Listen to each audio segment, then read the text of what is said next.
নমস্কার বন্ধুরা, আজ আমরা কথা বলবো খুব সুন্দর ও অর্থপূর্ণ এক পুজো নিয়ে, যা হলো ছট পুজো। তোমরা কি জানো এই পুজোটি সাধারণত কালী পুজোর শেষই করা হয় কেন, আর এর ভেতরে কি মানে লুকিয়ে আছে? চলো সেটাই আজ জেনে নেওয়া যাক। আমরা সবাই জানি কালী পুজো মানে শক্তির আরাধনা। মা কালী অশুভ শক্তির বিনাশ করেন, ভক্তদের দুঃখ দুর্দশা দূর করেন। তার পুজোর শেষে আমরা চাই ঘরে সুখ শান্তি ফিরে আসুক। সেই কারণে কালী পুজোর শেষে করা হয় ছট পুজো।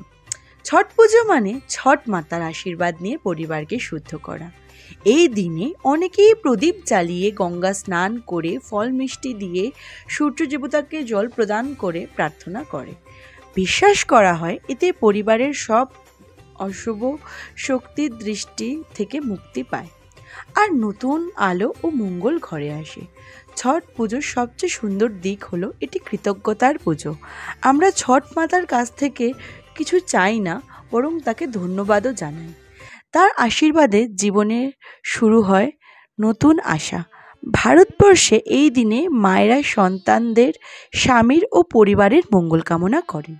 তাই এটি শুধু ধর্ম নয়, ভালোবাসা ও শান্তির প্রতীক। তাই বন্ধুরা, ছট পুজো আমাদের হিন্দুদের এক সুন্দর ঐতিহ্য, যেখানে অন্ধকারের শেষে আলো আসে ও ভয়ের শেষে ভালোবাসা আসে।